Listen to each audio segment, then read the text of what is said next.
Luigi Mangione, the Gilman graduate accused of killing UnitedHealthcare CEO Brian Thompson, was set to be back in court tomorrow in New York, but tonight it appears that hearing has been postponed. Meantime, support for him continues to grow, but why? Tonight, a local attorney explains how all the attention could ultimately impact his defense.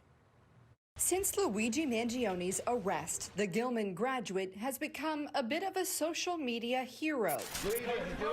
And completely out of touch and insult the intelligence of the American people and lived experience. Accused of murdering UnitedHealthcare CEO Brian Thompson, Mangione's alleged crime has been glorified by many, fed up with America's healthcare system. The fact that he is young, that he's good looking, and that he is representative of an issue that really hits home with a lot of young people in America these days, which is their frustration with healthcare.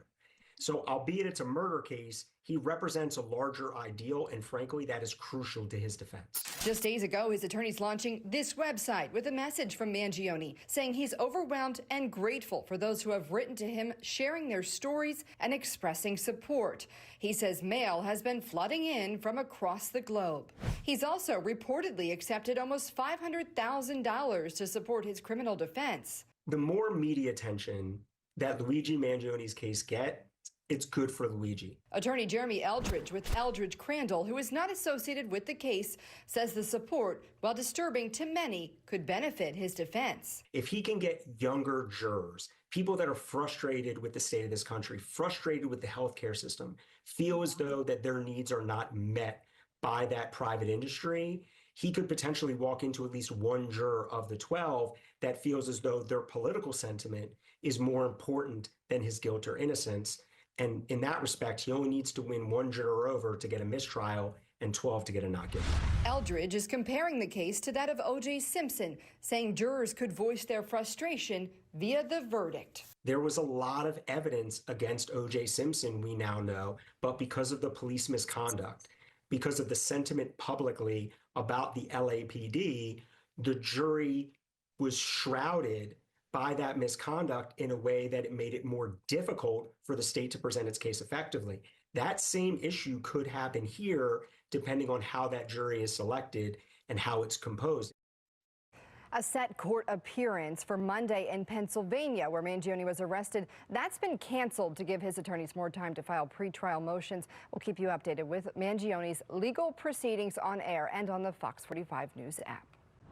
I'm Kai Jackson. Thank you for watching. Here's another video to watch. Also, please take a moment to subscribe to our channel.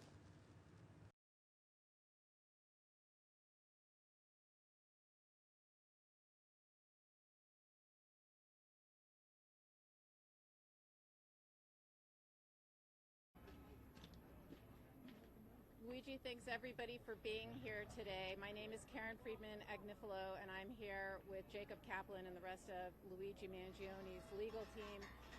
My intention was not to give a press conference, not to give remarks, and not to speak outside of court, because I think the most important thing is to speak in court on the record. But since video cameras, the application for a video of today's proceeding was denied, I thought I would give the remarks that I gave in court out here so that the people who are interested in hearing what's happening to Luigi Mangione can hear what's happening to Luigi Mangione.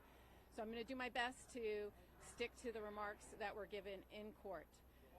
First, I want to start by talking about the fact that Luigi Mangione remains in federal custody, where he is being prosecuted in 3 jurisdictions: by the federal government, by New York State, and by Altoona, Pennsylvania. But he is being held in federal custody, and the Department of Justice has refused to allow him to be in state custody, despite the fact that they've all agreed that the state court is going to go first.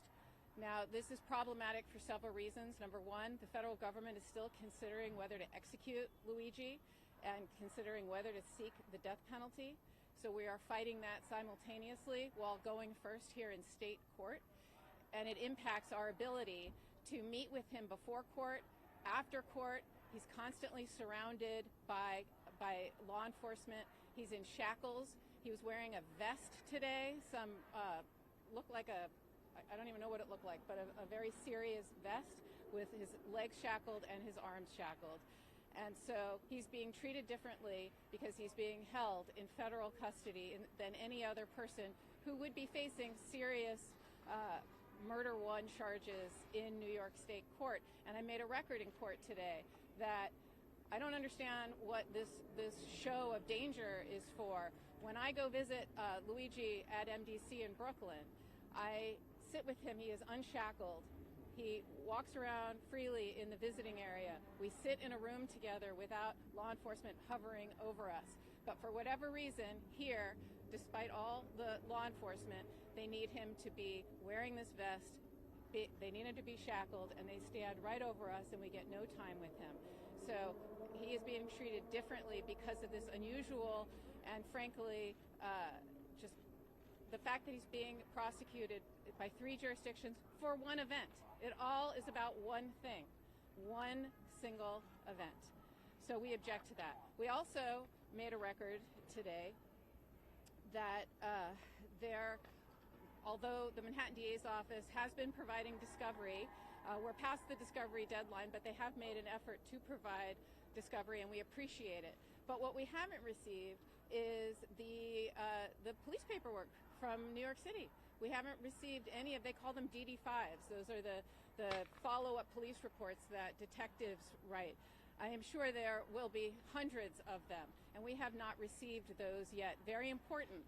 We've also just today received the discovery regarding the arrest in the Altoona case, and we've received a little of that previously, and we are concerned that Luigi's constitutional rights were violated in Pennsylvania, and there are serious search and seizure issues that will be litigated in that case in Pennsylvania and in this case here and in the federal case, because it is alleged that Luigi had a gun on him and had other property on him that they are going to use against him in all of the cases. And if there is a search and seizure issue, and again, we have to review all of the paperwork and camera footage when we receive it before we say definitively whether we think there is one. But so far what we are seeing is we think there is a serious search and seizure issue.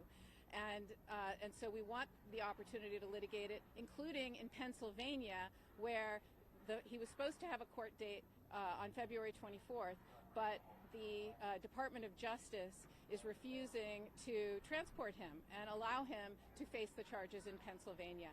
So he cannot litigate those issues in Pennsylvania. And which brings me to the most important point that we made today, which is Luigi's right to a fair trial is being infringed upon because he is being publicly treated as guilty and as having the presumption of guilt as opposed to the presumption of innocence, which is what he is entitled to. And although, of course, I understand the NYPD's need for a press conference before an arrest or after an arrest, which they did here. I didn't like it, but they did it, and I understood it. What I did not understand was how shocking it was that this week on HBO, in a documentary, I see the chief of detectives and the New York City mayor, full hair and makeup done, sitting down and giving an interview for television and talking about the evidence in Luigi's case, talking about police paperwork that we don't have, talking about forensics that we have not yet received. I guess we have now today, but I didn't when I was sitting there learning about the case, hearing an actor play Luigi reading from a journal that they say is Luigi's, and we have yet to receive it from the prosecution. And so it's outrageous that they have time to go and prejudice Mr. Mangione's ability to receive a fair trial and go out and make these statements but not give this to us. And so we are concerned because if the chief of detectives is telling everybody about all this evidence, and what if it ultimately gets suppressed because it was an illegal search and seizure in Altoona, Pennsylvania, how is he going to get a fair trial? So those are a little bit more than I was allowed to say in court, but that's the gist of it. That's what my prepared remarks were, and hopefully will allow cameras in the court going forward. If not, I will continue to provide information. We put up a website that just has basic information It's luigimangioneinfo.com, and we will post a transcript of today's proceeding on that website, and that's where we are going to be providing hopefully accurate information about this case. I apologize, I'm not going to take any questions, and I'm not going to make any other out-of-court statements, because this is truly intended just to be a recitation of what happened in court. But one last thing is Luigi really wanted to thank the supporters for being here, and we all appreciate it very much. Thank you so much.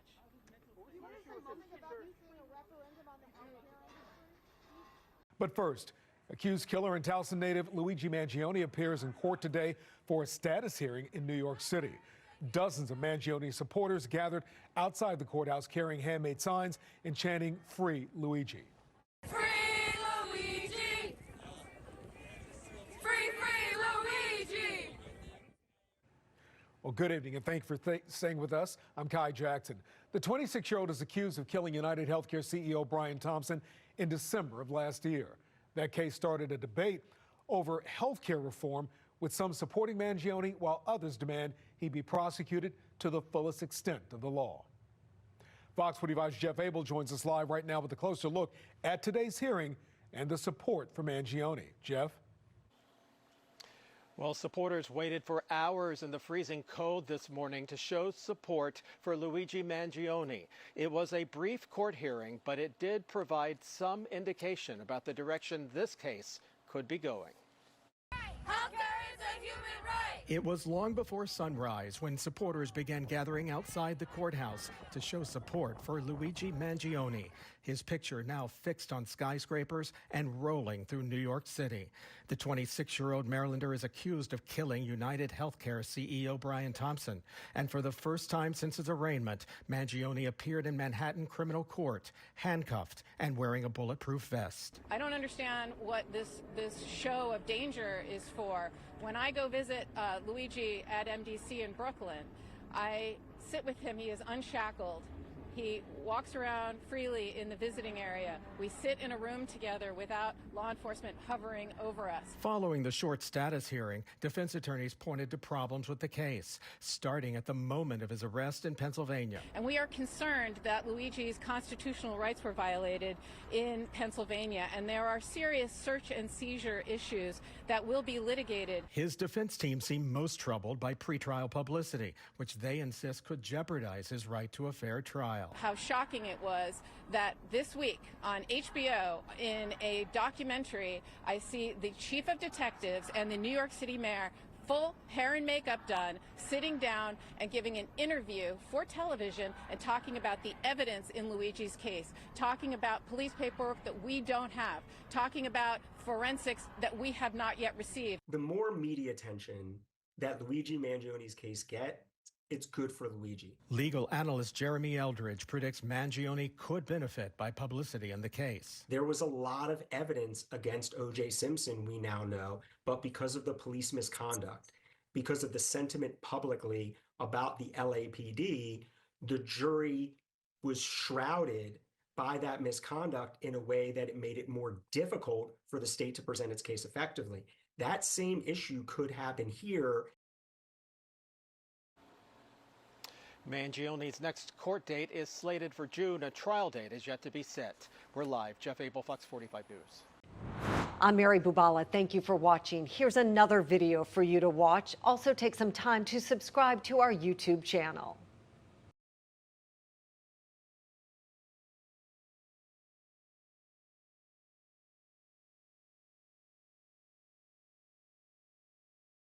And U.S. Attorney General Pam Bondi is seeking the death penalty for Luigi Mangione. The Baltimore County native is accused of killing UnitedHealthcare CEO Brian Thompson in New York. Good evening. I'm Kai Jackson. And I'm Maxine Stryker. We begin with Mangione's case as the Attorney General says her calls for the death penalty are part of an effort to stop violent crime. Fox 45's Jessica Babb is following today's developments. She spoke to a legal expert about what this could mean for Mangione's case. Jessica. If Luigi Mangione is ultimately convicted, a jury will have to unanimously decide to impose the death penalty. And while some legal experts question if this is the best use of resources, his defense attorney says they plan to fight it. Healthcare is a human right! While there have been signs of support on the street, Free Luigi! inside the courtroom, the stakes for Luigi Mangione are getting even higher, with U.S. Attorney General Pam Bondi making a major announcement Tuesday, directing federal prosecutors to seek the death penalty in the case. In a statement saying the murder of Brian Thompson, an innocent man and father of two, was a premeditated, cold-blooded assassination. She says they plan on carrying out President Trump's agenda to stop violent crime and make America safe again. It's part of the administration's push to revive the death penalty and lift moratoriums on federal executions. The death penalty is often put on the table as a potential bargaining chip to get somebody to plead to life in prison. It's hard to say whether or not ultimately it will stick. Mangione, a 26-year-old Gilman grad, is facing federal and state murder charges, accused of killing Thompson, the UnitedHealthcare CEO, back in December, outside of a Manhattan hotel. We were able to match that gun to the 3 shell casings that we found in Midtown at the scene of the homicide. Prosecutors say Mangione had a notebook speaking out against the health insurance industry. He was later tracked down in Pennsylvania and arrested. The New York State charges include killing as an act of terrorism. But in a New York City courtroom with Mangione facing a judge. Have you pleaded to this indictment, sir? Guilty or not guilty? Not guilty. But in response to the death penalty that's now on the table, Mangione's attorney is firing back, saying the Justice Department has moved from dysfunctional to barbaric.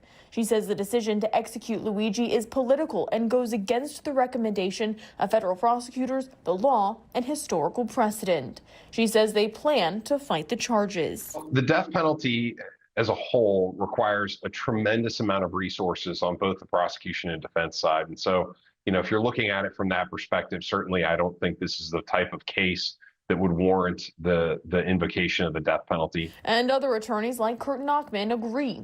Nachman isn't part of Mangione's case. You think of a death penalty as a particularly egregious act, a heinous act, or someone who's perpetrated multiple acts of violence. This is I hate to say it, but, this is more or less just a street crime. But despite that, the federal charges against Mangione, including murder through the use of a firearm, carry the possibility of the death penalty. A lot of the pomp and circumstance may be for the public, it may be for the media, but ultimately none of that really matters when it comes down to it and when they make decisions, as to solely what happens in the courtroom. According to his legal team, Mangione is expected back in court later this month. Live in Baltimore, Jessica Babb, Fox 45 News. Hi, I'm Maxine Stryker. Thanks for watching. Don't forget to like this video and subscribe to our channel and check out Fox Baltimore on social media to find more stories like this.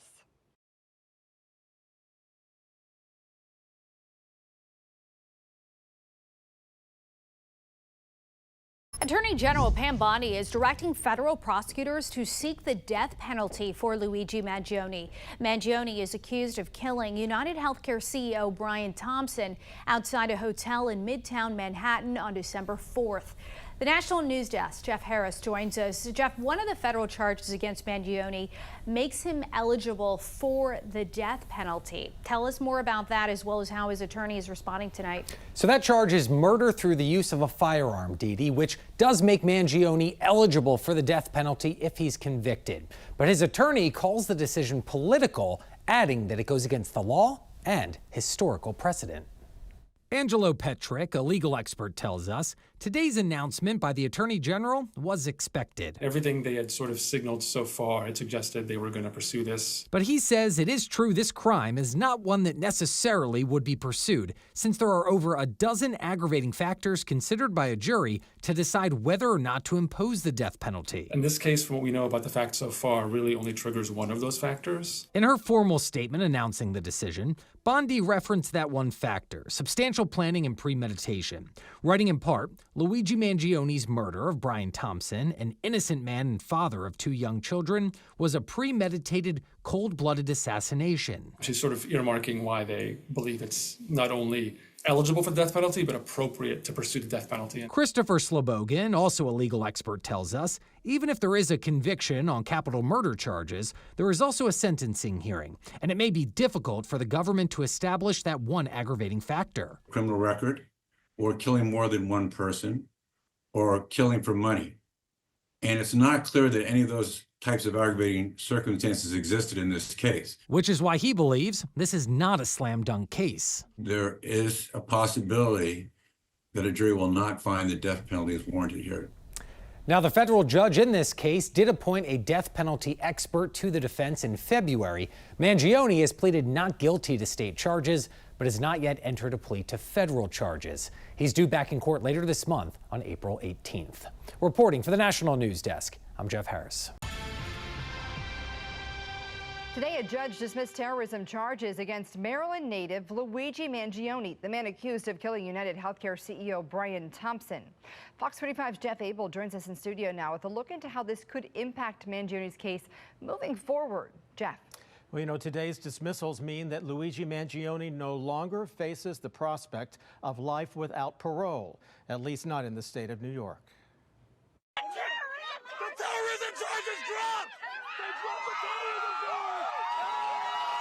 Outside the courthouse, supporters cheered the news. The most serious charges against Luigi Mangione are dismissed. In my perfect world, he would have said, I'm not guilty, and then he would have left. But that's not how the world works, right? Minutes after Mangione walked into the courtroom, a judge announced he's dismissing 2 terrorism-related murder charges. Prosecutors had called the shooting death of UnitedHealthcare President Brian Thompson an act of terrorism, but the judge wasn't buying it, writing in his opinion that while the defendant was clearly expressing an animus toward UnitedHealthcare and the healthcare industry generally, it does not follow that his goal was to intimidate and coerce a civilian population, and indeed there was no evidence of such a goal. Mangione still faces 2 second-degree murder charges. Well, it's a very good day for Luigi Mangione, that's for sure. Defense attorney Tom Moronic, who's not involved in the case, says today's ruling isn't altogether surprising. I'm not surprised. I thought the ruling made sense. I'm not surprised that the prosecutors attempted to go off of the terrorism charges. I thought that that was, again, overreach to put it there, but it's not surprising to see prosecutors put that. The dismissal means Mangione no longer faces the prospect of life without parole. The second-degree murder charges he still faces carry a parolable sentence of 25 years to life. To go from an offense that carries life to one that carries 25 to life, which is the second-degree murder count, that's a very good result for Luigi Mangione. Well, despite today's victory in state court, Mangione still faces a second trial in federal court, where if convicted on federal firearms charges, he could face the death penalty. Jeff Abel, Fox 45 News. Hi, I'm Maxine Stryker. Thanks for watching. Don't forget to like this video and subscribe to our channel, and check out Fox Baltimore on social media to find more stories like this.